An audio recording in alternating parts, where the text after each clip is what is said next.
Eh, bueno, ahí ya como de la cámara. Bueno, muchachos, bienvenidos y bienvenidas nuevamente a este espacio de debate, discusión, de aprendizaje. Es un gusto para mí nuevamente saludarlos a todos, a todos los que se van conectando, les damos la bienvenida.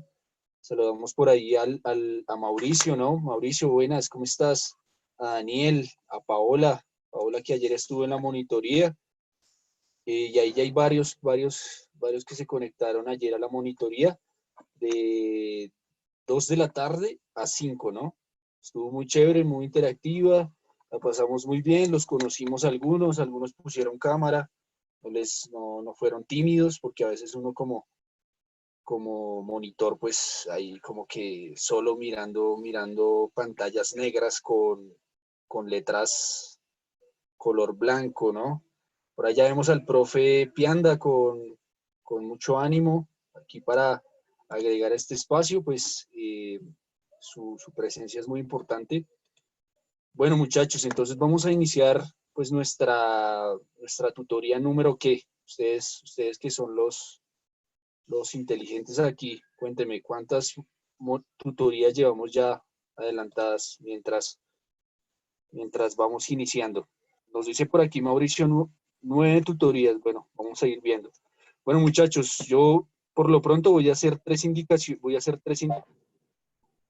nuestro tema del día de hoy que va a estar muy interesante y que a propósito va a tener eh, relación con esta imagen que les estoy presentando a continuación. El profesor Pianda, que es el experto en estos temas, posiblemente me diga, no, monitor, usted no sabe, posiblemente no tenga relación, pero pues vamos a ver, ¿no?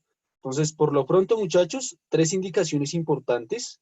La primera, la de siempre. Perdón por las molestias, pero siempre tenemos que renombrarnos. Entonces, ustedes ya conocen el proceso de renombrarse. No los voy a volver a molestar con la explicación, pero sí los voy a estar molestando con esa indicación todos los días. Primero, renombrarse. Entonces, primera cosa. No olviden que eso se realiza oprimiendo el botón de más y colocando su nombre y apellido completo, ¿vale? Eso lo debemos hacer para la toma de asistencia. Lo segundo importante es conseguir el 80% de nuestra plataforma, lo que conocemos como índice global de aprendizaje que aparece aquí señalado. Entonces la idea es que podamos conseguir ese 80% para que estemos tranquilos, para que no nos falte nada, ¿listo? ¿Cómo se consigue? Pues haciendo lecciones en plataforma. Sencillo, facilito, ¿listo? Bueno, y la tercera indicación importante, que esta nos interesa mucho a nosotros, al profe Pianda y a mí, y al equipo académico, es la de entregar nuestra hoja de ruta el 4 de agosto, ¿sí? Que es el único plazo para entregarla, y recuerden que se sube únicamente por nuestra plataforma Cuepa. Entonces, esas eran las tres indicaciones. Y saludamos al profe Pianda, que ahí lo vemos abriendo un libro. ¿Cómo está, profe? Hola Andrés, buenas tardes para todos, bienvenidos, como ya el profe Andrés los estaba saludando, bienvenidos a este espacio. Uy, casi muevo esto porque tengo algunos libros acá para mostrarles en esta sesión. Y bueno, hoy tenemos, como siempre, un tema que involucra varios elementos, desde lo lingüístico, lo visual y también digamos, lo cultural, que es finalmente lo que traza la lengua, ¿no? Como dijimos el primer día, no recuerdo si lo dije también en esta clase, si bien las matemáticas rigen el mundo, son las lenguas las que le dan verdaderamente un orden y un norte a la sociedad, ¿sí? Son los sistemas los que logran hacer que nosotros podamos convivir, podamos entrar en guerra, podamos estar en paz, etcétera, etcétera, etcétera, ¿no? Entonces, una vez ya terminadas las indicaciones que nos dan para renombrarnos, empezamos con el tema de hoy. Es un tema para algunos totalmente desconocido, para otros muy conocido, pero de una u otra manera a todos les ha impactado esto que vamos a trabajar hoy. ¿Listo? A todo ser humano contemporáneo le ha afectado esto, entonces de ahí que sea como tan digámoslo, relevante analizarlo. Para algunas personas es una pérdida de tiempo, como muchas cosas se asumen así, pero en realidad esto también traza lo que nosotros somos. Entonces vamos a hablar de un tipo de texto, ¿sí? Para poder entenderlo y llegar a analizarlo socialmente. Esto es una experiencia un tanto, digámoslo, extensa. Entonces creo, por lo que estuve analizando hoy, va a estar dividida en dos fases, en dos partes. Y pues primero partamos de saber que vamos a analizar el texto multimodal, que es una forma relativamente nueva de texto. Bueno, no, en realidad no, en realidad es muy antigua, ¿m? Pero que digamos cobra mucha fuerza hoy en nuestra cultura popular. Cuando hablamos de multimodal, necesariamente vamos a hablar de una cantidad de productos que se nos saldría pues del tiempo de encuentros que nos quedan, o sea, no, pues no alcanzaríamos porque son muchos, sin embargo sí vamos a ver gran parte de ellos, pero vamos a partir de los impresos, los multimodales impresos, ¿sí? Multimodales impresos entenderemos acá, para estas sesiones, la novela gráfica, el cómic, las tiras cómicas y en su primera esencia las caricaturas, ¿sí? Ustedes dirán, ah, pero es que eso son cosas de niños, pero es que eso qué pereza. Pues novelas como estas que ustedes están viendo acá y productos como este en realidad tienen una trama bastante compleja, literaria y sobre todo social, ¿sí? Entonces vamos a partir de entender todo esto para asimismo plantear por qué existen y hacia dónde van estos productos que parecen de niños, de jóvenes desocupados, pero que sí tienen mucho que ver entre nosotros. Bueno, ahí está Jim ya diciéndonos que tiene uno de estos libros. ¿Cuál de estos dos? ¿La novela gráfica o, bueno, esta colección también de tomos de cómics que también se hacen llamar novelas gráficas? Ya las miraremos por qué. O quizás Mouse. ¿Mm? Entonces, vamos a, mientras Mouse, Mouse, Iron Man, Mouse, Mouse, ¿sí? Mouse. Bueno, entonces, muy bien. Bueno, muy bien. Chévere. Genial. Ya ahorita hablamos, no, ahorita hablaremos un poco de eso. Vamos a avanzar, partiendo, como siempre, en nuestro espacio desde el principio, ¿no? Estas sesiones tituladas multimodal social, pues si dividimos esto, primero lo multimodal, ¿qué es esta vaina de multimodal? Hagamos la pregunta, ¿no? ¿A qué le suena? Creo que había una encuesta por ahí, incluso, ¿no, Andrés? Había una encuesta relacionada con el tema, por ahí estaba Eh, circulando, ¿no? Que sí, hay una, profe. y creo que viene con la pregunta que yo les quiero hacer, y es, ¿qué será lo multimodal sin buscarlo en Google? ¿A qué les suena? ¿A qué les suena multimodal? ¿A qué les suena? Entiendo que son varios modos, dice Mauricio. Bueno, muy bien, sí, sí, está. Por ahí va la cosa. Sí, muy bien, muy bien. ¿Qué más será multimodal? ¿Mm? Tener Profe, automodales. Bueno, automodales como no sorber, quizás, ¿no? Mi automodal sería no sorber, aunque por esencia no serían auto porque son aprendidos, ¿no? Entonces, no, no está cerca, Daniela, pero buen intento. ¿Qué más? ¿Nadie más? Multimodal pueden ser varios métodos. Bueno, bueno, bien, bien, por ahí va circulando la cosa. Definamos multimodal. ¿M? En el tema que estamos viendo pueden ser distintas formas de comunicación. Bueno, algo con el transporte. Bueno, el autobús multimodal. No. Bueno, sí, pues se puede aplicar. Bien, Jason.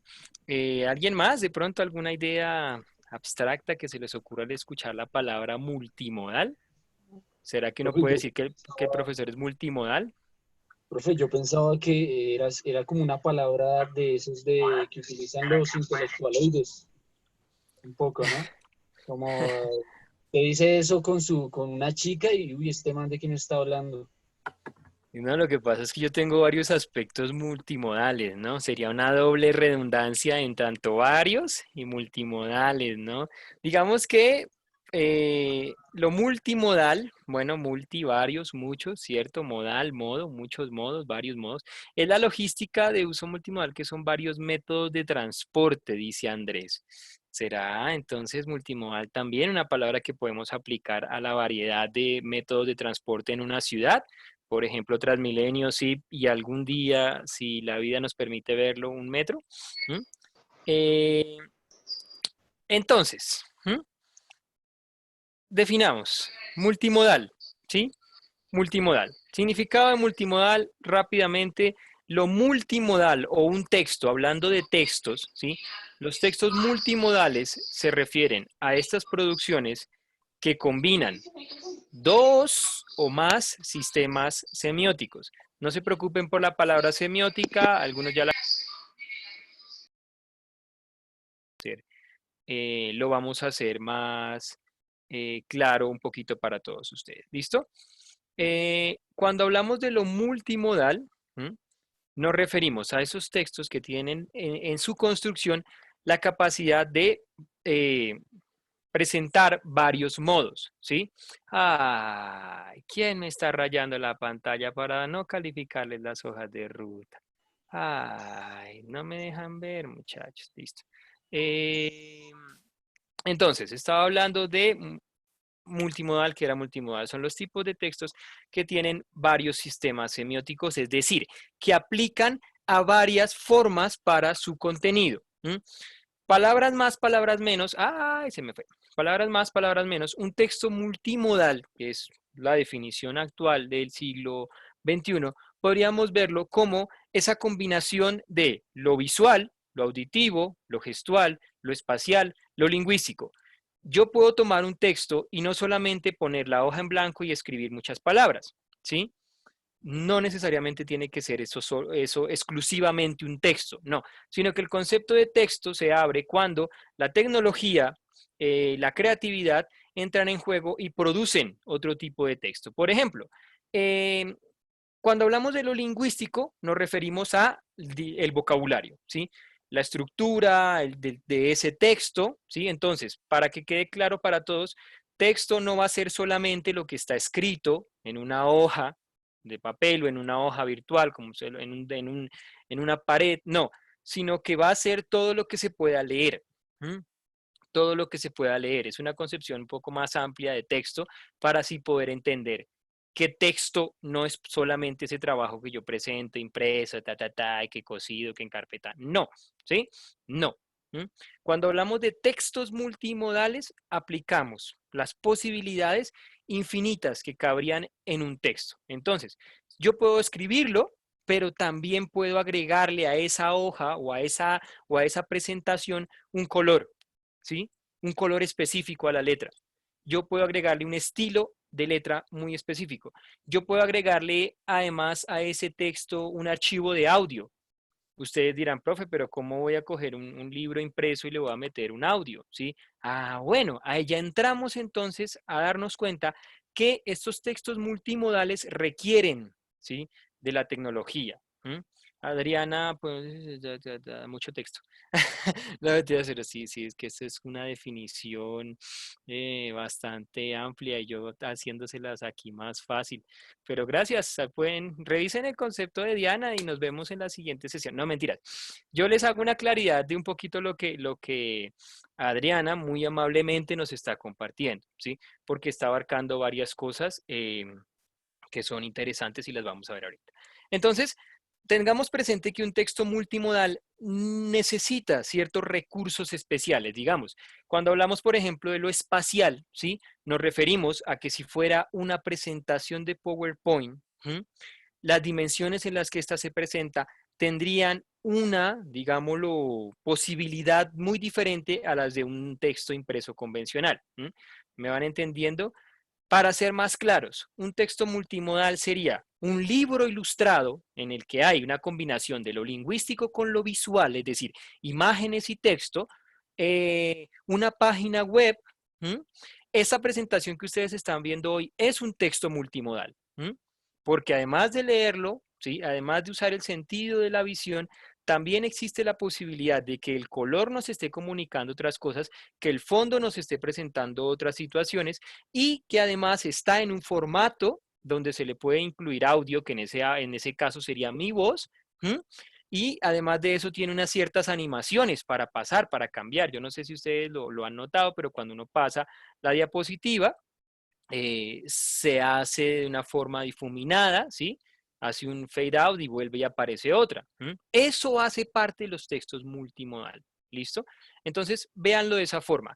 Entonces, este tipo de texto que para algunos no los habrán visto jamás, para otros serán la suma novedad, esto es multimodal. En tanto tenemos una combinación de imagen y texto. Tenemos unos colores específicos, tenemos una relación. Cuando ustedes entran a Facebook, Facebook es un texto multimodal. ¿Listo? Facebook es un texto multimodal. Entonces, digámoslo que esa sería, en esencia, la necesidad de entender los textos multimodales, porque ya que sabemos cuáles son, con más razón nos damos cuenta que están acá todo el tiempo. O sea, en todo lado. El hecho de que ustedes estén en Zoom, hablando por chat, molestando, ¿sí? Eh, es un ejercicio dentro de un texto multimodal. ¿Mm? Un chat que permite hacer una comunicación instantánea, agregar, algunos saben hasta agregar iconos y otro montón de cosas. Esos iconos, esa iconografía, los colores de sus nombres, cuando rayan, miren que ustedes tienen la posibilidad en un texto multimodal, si yo se los permito, de rayarme las diapositivas. Eso no se puede hacer en este tipo de texto de la misma manera, porque si yo cojo un esfero y lo rayo, pues sí se podría, pero no de la manera digital, ¿sí? Eso sería un texto multimodal. Es decir, que los libros convencionalmente, el libro como por acá tenía un libro de poesía de Porfirio Barba Jacob, bien viejito para que dé más pereza, un libro de estos, por ejemplo, no sería un texto multimodal, ¿sí? Es simplemente un texto, son páginas planas, son páginas sin ningún tipo de, ¿sí? Cambio, diferencia en su estructura. ¿Listo? Dos o más sistemas semióticos. ¿Listo? Ténganlo muy, muy presente.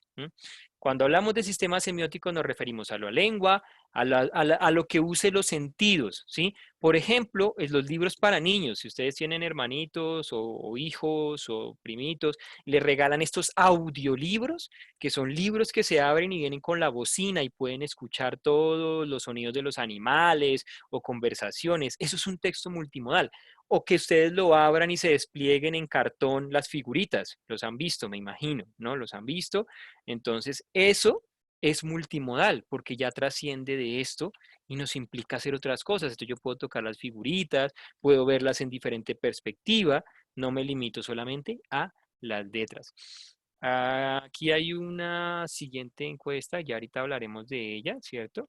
En un ratico. Ahora sí, ya he explicado que es un texto multimodal. Háganse una idea cuándo apareció todo esto. Por ahí Adriana nos estaba hablando un poquito de esto, ¿no? Bueno, aquí recojo un poco lo que había hablado. Eh, ténganlo presente, guárdenlo si quieren, tómenle pantallazo, ¿no? Ahí están esos ejemplos de lo que sería un texto multimodal. Como les decía al principio, nos vamos a centrar en las novelas gráficas, en los cómics, en las caricaturas. Por ahora ahí, después pasaremos a las otras posibilidades, pero hoy miraremos esa relación imagen-texto y si socialmente sí es importante o simplemente es una pérdida de tiempo. Sí. Mamá, quiero ser caricaturista, ¿no? Pues no haga tanto en la vida, ¿no? Ponerse a dibujar matachos, eso no tiene ningún sentido. Alguna vez escuché que le decían a alguien eso, no a mí porque yo no he sido así muy bueno para dibujar, pero sí escuché a alguien que le decían eso y el tipo tenía mucha pasión por dibujar, caricaturizar todo, ¿no? Y yo trataba de entender dónde estaba la gracia de la caricatura. Entonces, una caricatura, para entenderlo y cerrar también ese punto, una caricatura básicamente es una sátira de la realidad.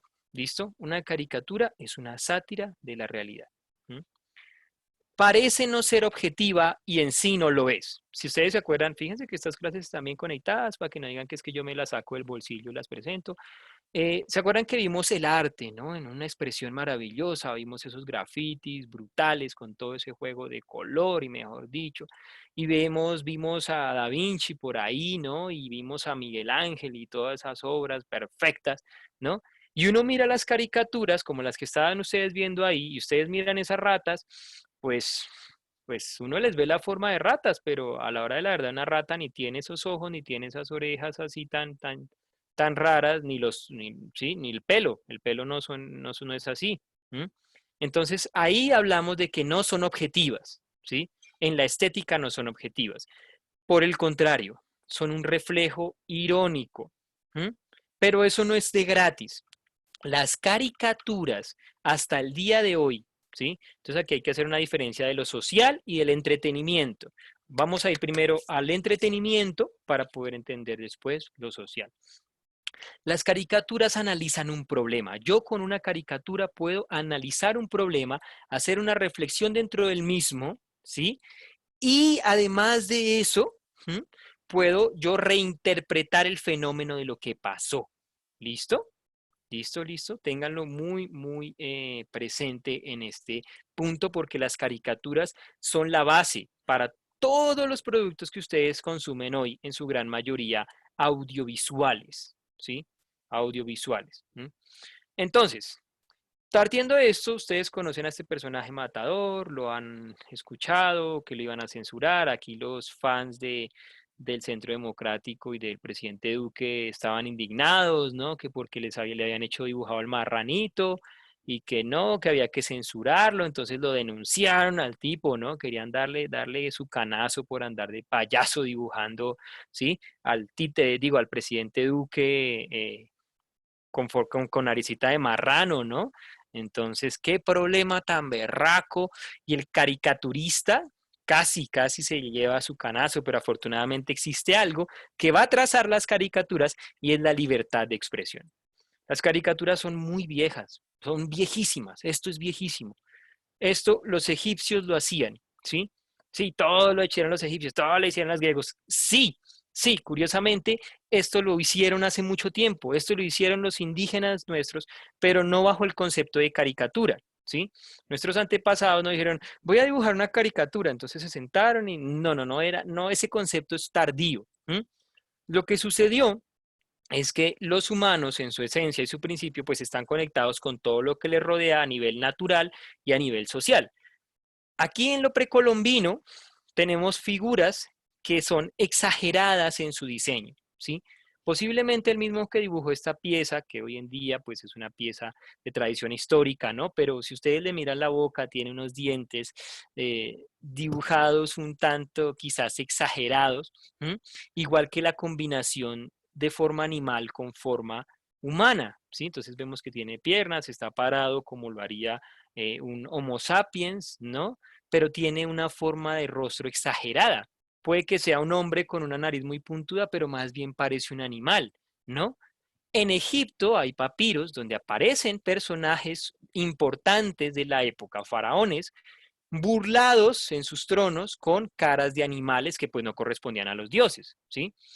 Entonces, en este caso, por ejemplo, eso es un clásico, ese es un gato ofrendándole a una rata, ¿sí? Probablemente para nosotros hoy en día eso no tiene ningún sentido, si las hemos visto mejores en realidad, pero en ese momento eso posiblemente pudo haber tenido un impacto social, ¿sí? Contraproducente a lo normal. ¿Se acuerdan que en algún momento dijimos que para definir el arte había que desdefinirlo porque en sí mismo el arte se hacía loco y se hacía todo lo contrario a veces? Eso pasa con las caricaturas. Igual, irónicamente hacen todo lo contrario a lo natural. Y esto es tan impactante que en Egipto pues se va a usar a modo de protesta para algunas políticas de faraones. En el caso precolombino se le atribuyen a la mayoría como una relación, digámoslo, de la interpretación de la naturaleza y el hombre. ¿M? Los griegos creyeron o creían, algunos, una primera generación de filósofos, decía que esta vaina no, o sea, lo de lo cómico, lo irónico, la sátira, eso no servía para nada, ¿sí? Por ejemplo, Platón lo consideraba inútil de cierta forma, ¿sí? La hilaridad, la burla, lo cómico, eso no tiene ningún, ¿sí? Eso no sirve para nada, eso no alimenta a nadie. Aristóteles también lo consideraba poco interesante. Inclusive estos dos en algún momento le echaron pullas a gente que en Grecia hacía este tipo de trabajos, porque siempre en el mundo, si ha existido algo, es la risa, es la burla, es la ironía y es la sátira. Esa vaina ha estado desde que aparecieron los primeros, ¿sí? O sea, burlarse del otro o criticarlo ha estado todo el tiempo. Así que si a ustedes les duele cuando los critican, pues sepan que es un comportamiento natural en los humanos, ¿sí? Natural. Tanto así que Teofrastro en algún momento va a decir que eso tiene un impacto positivo, porque esos caricaturistas, que no les decían así en ese momento, sino estos que dibujan exagerado y ordinario, le están mostrando a la gente, primero, que nosotros pues tenemos unos detalles en nosotros mismos. Y segundo, que la risa le enseña a la gente que esas cosas son buenas o son malas. Entonces encontraron una vaina que es como la lúdica a través de la comedia. Yo me puedo reír y al mismo tiempo aprendo y entiendo algo. Eso no siempre funciona, digamos, si yo me pusiera ahorita la nariz de payaso y hiciera toda una suerte de risas para poder hacerles que ustedes aprendan, pues es muy difícil trazar esa diferencia y se perdería conocimiento. Pero las caricaturas daban esa sensación de, oiga, sí, sí, sí, sí, mire que la gente vio eso y lo vio así exagerado y entendieron que, por ejemplo, digámoslo, la decisión política no había sido tomada por un dirigente importante, sino por un burro. Entonces dibujaban el burro en asociación. Y ahí es donde empieza esa conexión más fuerte. Aquí hay unos ejemplos, mírenlos, son unos ejemplos de Grecia. Estamos hablando de siglo cuarto, siglo quinto antes de Cristo, o sea, estos viejísimos. Aquí hay personajes respetados entre la mitología griega, entre la cultura y la tradición griega, como Eneas y Aquiles, pero no tienen cabezas de hombres, no pusieron el rostro del héroe como tal, sino que lo reemplazaron por perros. ¿Mm? Entonces es lo contraproducente. Esto no lo hacía la gente de las élites griegas, la gente de la aristocracia griega. Esto particularmente, curiosamente, lo hacían los artesanos, que eran el pueblo mismo. O sea, parece que el pueblo, por estar fuera de la política, pues tenía esa libertad de expresarse como se le diera la gana y de burlarse de quien se le diera la gana. Estos trabajos se atribuyen o se encuentran en cerámicas, en platos, en losas, ¿sí? Entonces acá tenemos un esopo con una cabeza gigantesca, ¿sí? Lo mismo, para nosotros que estamos acostumbrados a ver tanto, esto no resulta normal. En esa época fue el boom, ¿sí? El boom de boom que alguien cogiera a Esopo, por ejemplo, y lo representara con esa figura, ¿sí? Cogiera la zorra, pues, que mencionen varias de esas fábulas que se le atribuyen, y la hiciera en un cierto diálogo con Esopo. Eso era la locura, porque eso era una especie de burla, en forma, en forma. En contenido, pues aparecerán más adelante. Aquí está Roma y Grecia, otra vez, una parte. ¿Se acuerdan que hablábamos del graffiti? No sé si se acuerdan que en algún momento decíamos que Roma fue como la primer parte donde se producían estas críticas a través de los muros. ¿Mm? Ese es un ejemplo. Ese es un ejemplo de esa crítica social. Ahí tenemos un burro crucificado con cuerpo de hombre. ¿Mm?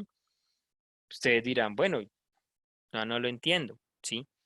Pero donde estaba, estaba en una pared.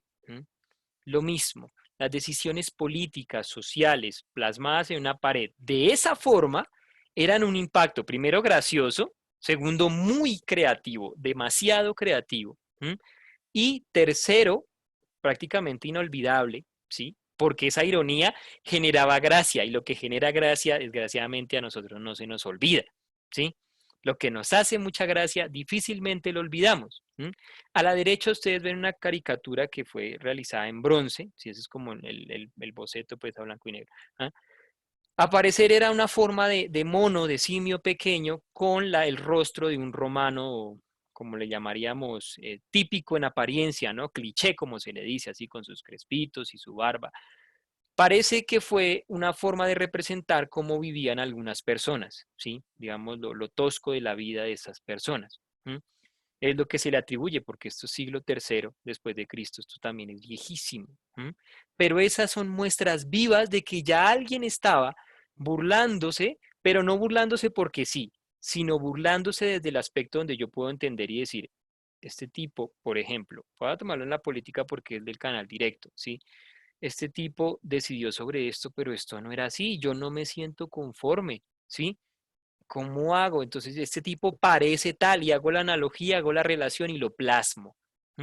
Y cuando hago ese tipo de situaciones plasmadas en esa forma, aparece una forma de transmitir un mensaje sin caer en el clásico texto, sino generando un impacto visual. Multimodal. Ese texto del siglo III después de Cristo es multimodal. Imágenes y textos. O sea que hablamos de un concepto más viejo que la panela, como dicen por ahí, ¿no? Grecia dejó dos cosas importantes. Grecia dejó dos cosas importantes. La primera, entendieron los griegos que esta vaina funcionaba por dos caminos. O uno hacía escenas que conducían a la risa por el tema que trataban, o uno hacía escenas exageradas, grotescas y deformes para dar un mensaje también. ¿Mm? Los romanos le dieron esa reivindicación y dijeron, oiga, sí, la risa funciona como valor, o sea, la risa tiene valor moral, con la risa uno puede aprender vainas. Vea que burlándose de esto uno puede aprender. Ah, ok. Dionisio de Prusa, Plutarco también lo dijeron, la risa tiene una función ética, ¿sí? Es decir, yo puedo transformar esa situación de la cual tengo que aprender en algo cómico y entenderlo sin tener que, pues, digamos, vivir la experiencia o llevar todo al límite. De ahí partimos a toda una historia de sucesos que, para no alargarme mucho más, eh, Edad Media, ustedes dirán, en la Edad Media no se hizo nada. Hay profesores que dicen que la Edad Media fue una época oscura, donde nada pasó y donde solo la religión gobernó y no se desarrolló nada, pero al contrario, se desarrollaron muchas cosas, ¿sí? El problema, o la situación más bien, es que todo estaba trazado por la religión. La gran mayoría de cosas pues tenían un carácter religioso. Eso que ustedes ven ahí es un animalario de la época, algunas fotos del animalario y otras representaciones que están en algunas catedrales. Esto, esto no tenía una intención de burla, o sea, no lo podemos incluir. Digamos que la caricatura o esa evolución de esa técnica, de esa idea de vender a través de lo cómico y lo satírico, se muere en la Edad Media. En la Edad Media se congela hasta el Renacimiento. ¿Por qué? Porque esas representaciones se vuelven netamente hacia la moral, hacia la enseñanza, ¿sí? Este animalario lo que se analiza y se dice es que era utilizado a modo didáctico, es decir, a la gente se le enseñaban cosas sobre la vida, sobre la relación con Dios, ¿sí? A través de esas páginas. ¿Por qué animales?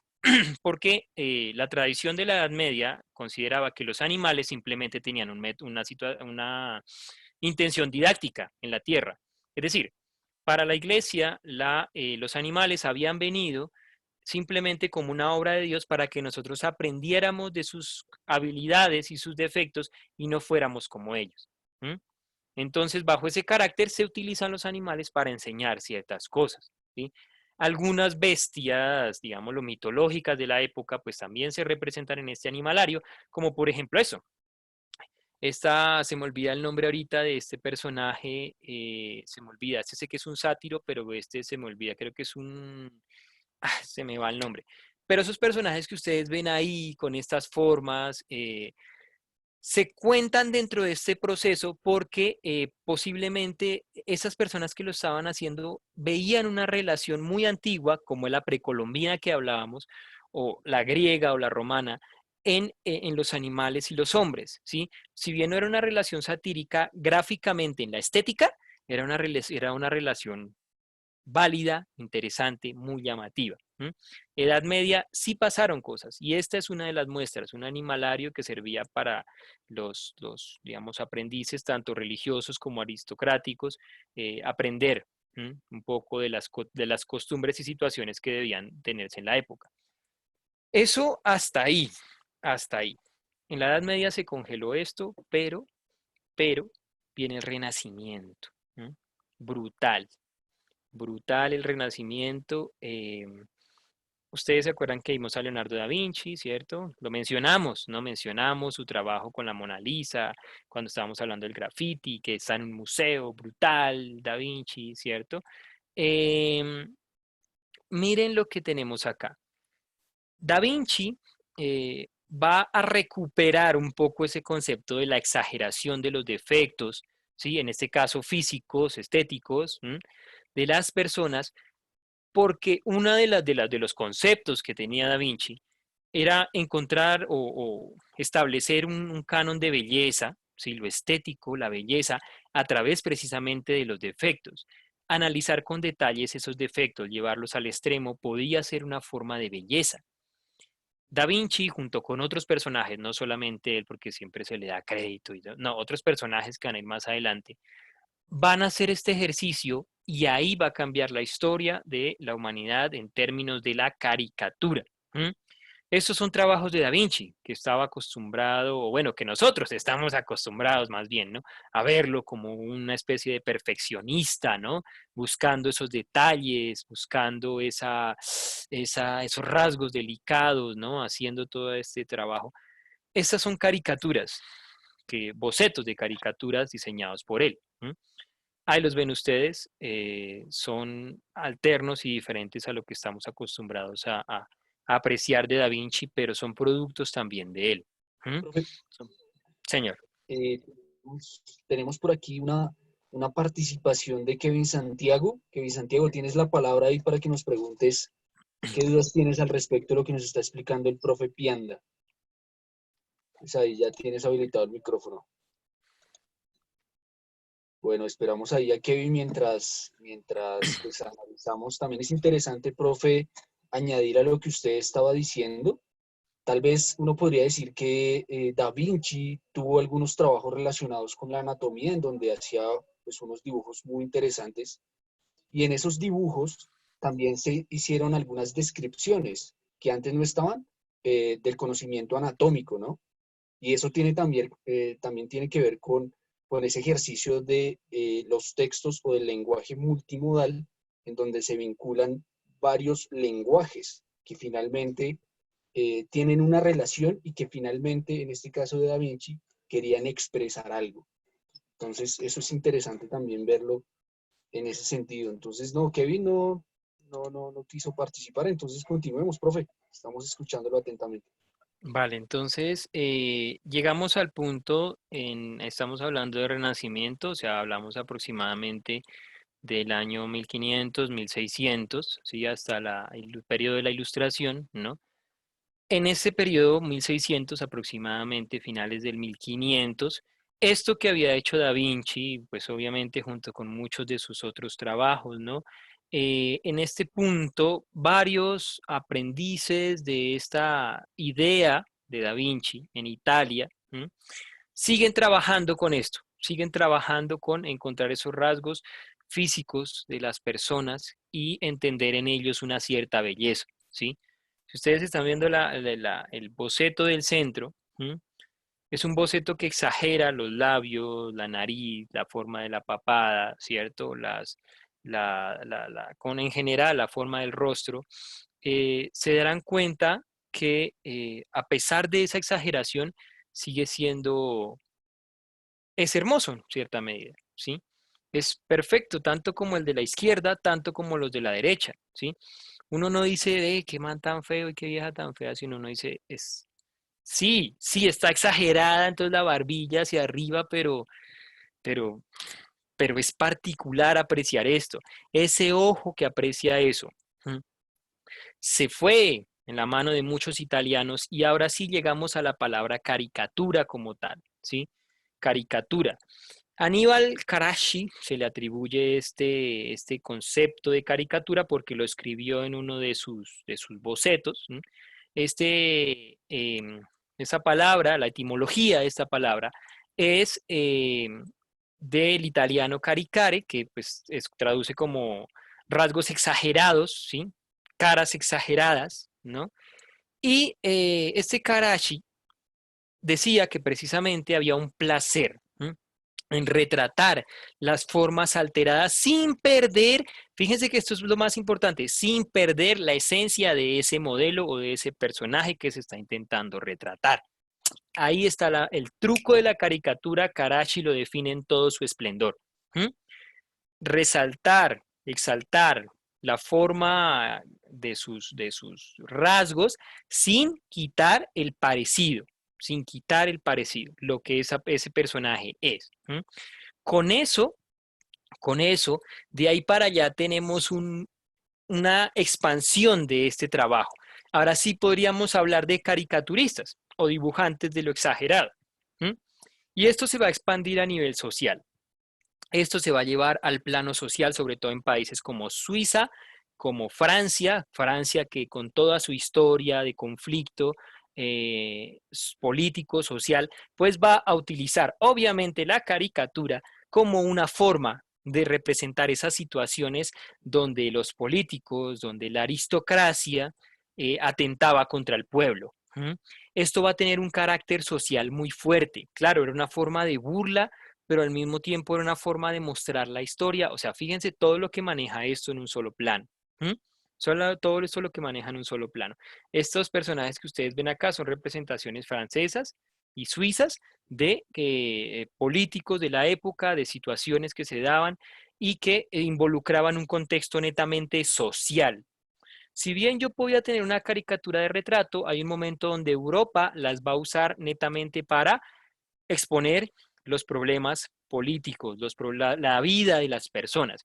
Hablamos del siglo de las luces, hablamos del periodo de la Ilustración, y cuando hablamos de eso, pues obviamente tendremos que entrar un momento a nuestro país, bueno, que en ese tiempo será el nuevo reino de Granada, ¿no? En Colombia ha habido caricaturas desde hace, si contamos con lo precolombino, pues háganse ustedes la idea, ¿sí? Pero si lo contamos como tal desde el concepto de caricatura, podríamos hablar que desde el 1800 acá en Colombia habían personas dedicadas a hacer caricaturas con varias intenciones. Si yo les digo a ustedes que la caricatura funcionaba como método para hablar de política y alentar ciertas ideas, pues imagínense, acá en Colombia también sucedió igual. Durante el periodo antes de la independencia, varios personajes por ahí tenían ciertas caricaturas de situaciones que debían cambiarse, modificarse. ¿Mm? Es decir, que la expansión de la caricatura en Europa obviamente impacta acá, impacta acá y permite también llevar un mensaje de la forma más, digámoslo, exagerada. ¿Listo? Entonces, esta que ustedes están viendo acá es una ilustración del año 1852. Aquí ya hablamos de una posindependencia y esto pertenece a una colección de caricaturas que se representaban la cotidianidad de, digámoslo, esta región post-independencia, ¿no? Eso ténganlo muy presente, la caricatura como eje, como punto político, como punto para expresar todo eso que uno siente y exagerarlo además va a ser clave para la historia. Hay un recomendado que yo les quiero dejar porque no nos vamos a centrar en historia del cómic colombiano, pues del cómic, no, de la caricatura colombiana. ¿M? Es un trabajo que personalmente me parece muy bonito, es del Banco de la República, la caricatura en Colombia a partir de la independencia. Entonces pueden verlo, aquí les voy a dejar el enlace para que lo guarden, vayan, es interactivo, es muy multimodal, pues tiene como muchas fotos, tiene muchas representaciones, si les gusta, y si quieren aprender un poquito de historia desde otra perspectiva, pues échenle una revisadita a todo ese recorrido que se hace de la caricatura en Colombia y una parte de la historia de Colombia hecha caricatura, que obviamente se va a dar y la censura, todos los problemas que existen van a existir también en la sociedad colombiana frente a este tema de las caricaturas. Entonces, esa era como una brevísima, digámoslo, explicación histórica para que entendieran el impacto y qué tan viejo es esto. Como ustedes saben, siempre queremos que entiendan los conceptos a todo nivel, ¿no? Que no se queden solo, la tira cómica es en las representaciones, no, no, no, sino que ustedes tomen todo y digan, no, vea, esto es esto y apareció más o menos en esta época, se manejaban estos trazos y hacía esto y esto. Oh, ¿en serio? ¿Cómo sabes tanto? Sí, ya es que tenía clase acá por las noches. Ahora sí, partamos del primero de los productos multimodales, uno de los primeros que vamos a ver dentro de toda esta gama, porque son varios, son hartos. El primero sería la tira cómica. La tira cómica. Hablamos de caricaturas acá, ¿sí? Hablamos de caricaturas, hablamos de productos como estos. Si ustedes se dan cuenta, son productos que en sí mismos pues dicen y hablan. Nos darán un mensaje según el contexto donde vivimos, según la situación que estamos pasando, según la apreciación estética que se dé, bla, bla, bla, bla, ¿cierto?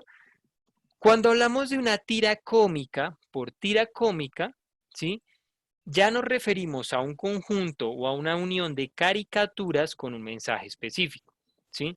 Es decir, una tira cómica va a ser una relación de imágenes, ¿m?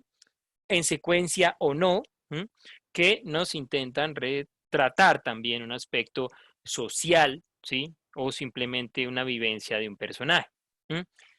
La tira cómica es esa misma que ustedes ven, es esa misma que ustedes ven en el periódico, en la parte que curiosamente está en la sección de entretenimiento, si se han fijado, ¿no? Entonces está el horóscopo, está el sudoku, está el crucigrama y están las de Gaturro, ¿no? Gaturro, ahorita ponen a Gaturro, ponen a Calvin and Hobbes, ¿cierto? Creo que es el tiempo el que tiene Calvin and Hobbes.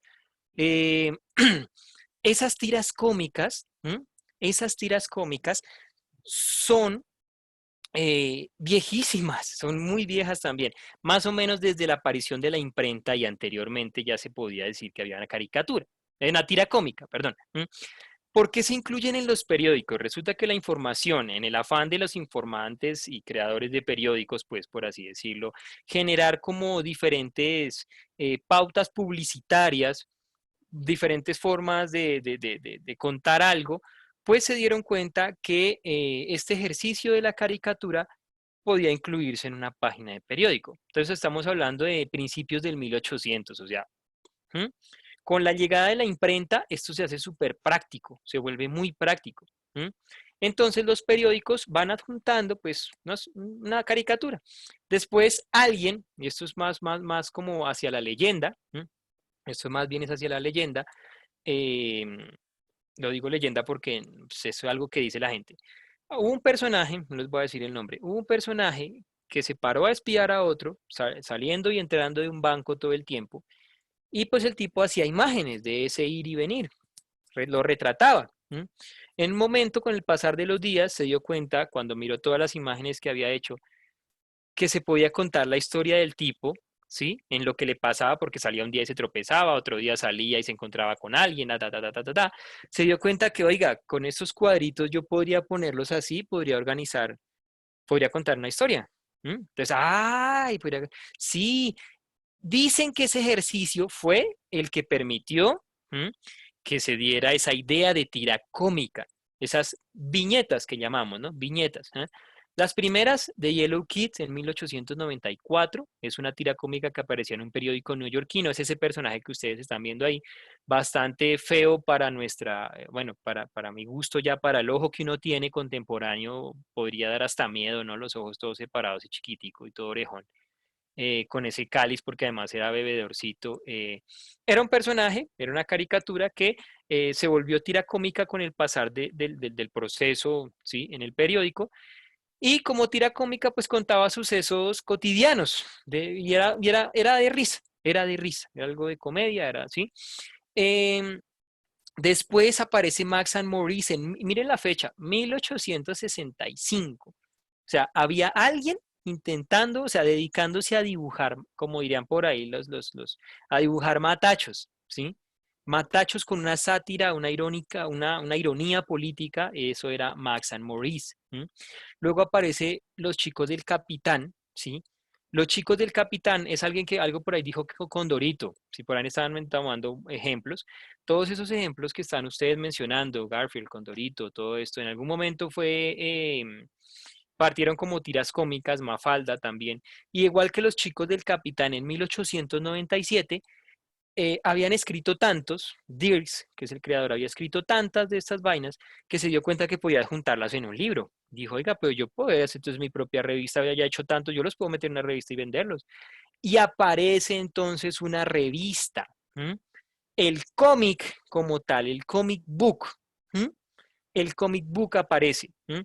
Y junto con eso, también va a aparecer después una película de Los Chicos del Capitán. Es una de las primeras películas de Metro Goldwyn Mayer que tiene que ver con dibujos animados.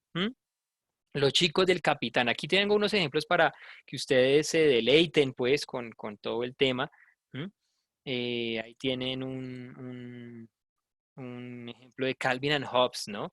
Estos ejemplos que les estoy mostrando son contemporáneos, porque si nos vamos a mirar todos los anteriores, no nos cuadra mucho. Entonces vamos a tomar esos ejemplos que ustedes estaban mencionando ahí. Aquí vamos a ver algunos, no tan cotidianos como Mafalda. Yo siento que los profesores de español tienen un fetiche con Mafalda, ¿sí? O sea, si bien tiene un sentido crítico, no es la única caricatura o tira cómica que tenga un sentido crítico, pero a los profesores de español les gusta mucho Mafalda. A mí no, personalmente me aburre, pero los profesores siempre ponen ejemplos con Mafalda. ¿Mm? A nivel global, un ejemplo saliendo de Mafalda que es excelente, o sea, no estoy diciendo, pero a mí me aburre, pero es tremendo trabajo. Eh, Calvin and Hobbes, a mí me gusta mucho este personaje, si se han visto, es un niño, supuestamente es un niño, que tiene un tigre de amigo imaginario. Y juntos, pues viven aparentemente aventuras en viñetas, donde dan un diálogo, dan, entonces el multimodal aquí cobra vida. ¿Mm? El multimodal cobra vida. Ustedes se dieron cuenta que en Roma, en el burro crucificado, había texto, ¿no? Da Vinci no manejaba texto porque el análisis de él era estético, pero a lo largo de la historia se va incluyendo ese texto, se va diciendo las ideas de burbujas, se va haciendo las ideas de las viñetas, y llegamos a este punto contemporáneo, porque esto es contemporáneo, esto no es, esto es muy joven relativamente Calvin and Hobbes, nos damos cuenta de que ya es un trabajo que pocos elementos se dice mucho. ¿Mm? Esa es la magia de su permanencia, o esa es la respuesta más bien a su permanencia en los periódicos. Por eso se mantienen, ocupan muy poquito espacio y dicen de todo. O sea, ser caricaturista es un trabajo verdaderamente increíble, tanto como a veces hacer memes, memes buenos. Cuando veamos lo de los memes por encimita que lo vamos a analizar, vamos a ver que parece un trabajo similar. En el caso del Calvin and Hobbes tiene una ironía muy interesante de la vida, de la sociedad. Esto está hecho para adultos, no está hecho para niños. Puede que llamativamente sea visual, de pronto agradable a los niños, pero se necesita un bagaje social, cultural, para entender lo que ellos están planteando. Aquí están en inglés, pues porque son como tomadas del original. Igual ustedes saben inglés también, porque están, ¿sí? Ahí la pueden revisar. Fíjense los elementos, 4 viñetas, una tira cómica. ¿Mm? 4 viñetas, una tira cómica, un mensaje, una imagen, todo muy al detalle. Ese es el éxito de las caricaturas. Si ustedes creen que eso no sirve para nada, pues entonces aquí es cuando entramos a cambiar ese chip, ¿no? A jugar, a revisar, como por ejemplo este personaje que era de niñas y las niñas lo tenían en el cuaderno por allá en los 90, ¿no? Yo crecí con esto en los cuadernos de las niñas, entonces todas eran que fans de Garfield, ¿ah? Y Garfield particularmente tenía también una intención social y política. Uno no lo ve, ahorita ya no, pues muestran un gato gordo ahí en la película de todo perezoso. Sí, era Garfield, era gordo, perezoso, solo le gustaba la lasaña, eso es una verdad innegable. Pero el contenido de Garfield, que es viejísima además, Garfield más o menos está desde 1970, si no estoy mal, y era un gato más gordo y con los ojos todos chiquitos, era chistoso. Garfield a lo largo de su proceso fue modificando su apariencia, el personaje, pero no se modificó esa capacidad que tenía de demostrar primero hablar del hombre promedio y además, ¿sí? De ese hombre, o sea, la historia ni siquiera era de Garfield, a veces la historia era más de John, ¿sí? John era el dueño, el amo, pues, el supuesto amo de Garfield, porque de amo no tenía nada. Y John, era la vida de John como una persona, digámoslo así, de estrato medio, que tenía que trabajar mucho, que llegaba muy cansado, que económicamente no tenía estabilidad, que amorosamente menos, ¿sí? O sea, el tipo era además de malas para todo, ¿no? Entonces, este Garfield involucraba todas esas temáticas. ¿Desde dónde? Desde la ironía de un gato que desde el inicio de la historia de Egipto había sido considerado una especie de deidad, ¿m? Y que con el transcurso de los tiempos no deja de ser adorado y alabado por su forma de, inclusive su tipo de amor es, ¿sí? Cuestionado más que el de los perros, inclusive más aceptado que el de los perros a veces en algunas sociedades. Desde esa visión de casi que ser perfecto y ser un dios, este Garfield mira la vida de un hombre y le dice al lector: qué cagada que los hombres sufran tanto, ¿no? Qué embarrada, pobrecitos, ¿no? Pobrecitos, ¿no? Eso, hasta ahí, ustedes están botando ejemplos que están acá guardados. Charlie Brown, por ejemplo, es un ejemplo muy maravilloso, también muy bonito. Charlie Brown y Snoopy, ¿no? Aquí tienen otro ejemplo, otra tira de Garfield, con esta tira de Garfield eh, podemos ver, ¿sí? Entonces ya un juego con color, también ya comparándolo con el pasado, aquí ya hay un juego con color, hay un juego con un estilo propio del caricaturista, de estos críticos sociales. Entonces podríamos de cierta forma decir eso, que los caricaturistas son críticos sociales y que la caricatura como producto social tiene un impacto, ¿no? Y la tira cómica, pues obviamente representadas en esas viñetas, siguen teniendo un impacto muy parecido. Aquí estamos en lo social, ¿listo? Estamos en lo social, solamente en lo social. Después iremos al entretenimiento, porque ustedes me dirán, ah, entonces cojo y leo Iron Man y ya, pues yo soy social porque yo leo Iron Man todo el tiempo y ya, pues, ¿qué le pasa? Yo me vi todas las películas de Marvel, yo lo que soy es un crítico social contemporáneo, ¿sí? Popeye, ¿conocen Popeye? Popeye, para los latinos y para los, la habla hispana, Popeye. Popeye es otro ejemplo de una sociedad que, la ironía, la sátira de una sociedad que idolatraba a los personajes musculosos, fuertes, digámoslo, del clásico ejemplo patriarcado, ¿no? De la princesa secuestrada, de luchar por ella, ¿no? De ser el gran, pues Popeye no era padre como tal, pero sí era un ejemplo, una idea de ejemplo por seguir, ¿no? Tanto era así que la ironía de este personaje era que era fuerte porque se comía las verduras, ¿no? Las espinacas puntualmente. Estos ejemplos, ¿sí? Si ustedes se dan cuenta, la ironía misma, el tipo sí es musculoso, pero al mismo tiempo tiene un estilo muy propio. Su rostro no es el rostro de un galán, sino que es de un tipo rudo, ¿no? De un tipo rudo, un marinero rudo. Entonces, Popeye resume gran parte de esa cultura, de esa visión social que había o que sigue habiendo en muchas sociedades, ¿no? Eh, ¿cómo decirlo? De la organización social, mujer, hombre, los estereotipos, ¿no? Pero él es la antítesis. Hagan de cuenta que Popeye es como el antihéroe de los chicos guapos, ¿sí? Porque sigue salvando personas, pero no es precisamente un chico guapo, ¿sí? Inclusive era torpe y un tanto ignorante a veces en algunas cosas. Él mismo lo decía en varios momentos, él era ignorante. Eso, muchachos, hasta Popeye podríamos hablar en esta noche. Seguiremos en nuestra segunda parte para que sigamos explorando y al final caigamos en la caricatura política. Será nuestro gran final. Ujú. Bueno, profe, gracias por esa explicación tan interesante. Se nota que el tema le apasiona bastante, ¿no? Más ahí con las figuras de acción ahí sobre el PC. Ah, no, pero esas no son de cómics. Bueno, sí son de textos multimodales, hablando de eso, pero no son de cómics. Bueno, listo, profe. Aquí pues lo último que queríamos compartirles es pues la respuesta a esta pregunta, a este cuestionamiento, y es la información de las redes sociales, que es un ejemplo que ya veremos más adelante. Se distribuye en un único canal sensorial. Entonces, la respuesta, muchachos, era falso. Recuerden que el lenguaje multimodal recrea un espacio en donde varios lenguajes aparecen, varios lenguajes se expresan. Es muy importante que empiecen a identificar eso con los ejemplos que el profe nos acaba de dar con estas caricaturas ya de los años 90. Bueno, profe, entonces agradecemos su asistencia, estuvo muy interesante nuevamente la sesión de hoy y pues nos vemos mañana a la misma hora en este mismo canal con la continuación de este tema tan interesante. Nos vemos y muchas gracias a todos. Chao, descansen, gracias a todos por asistir.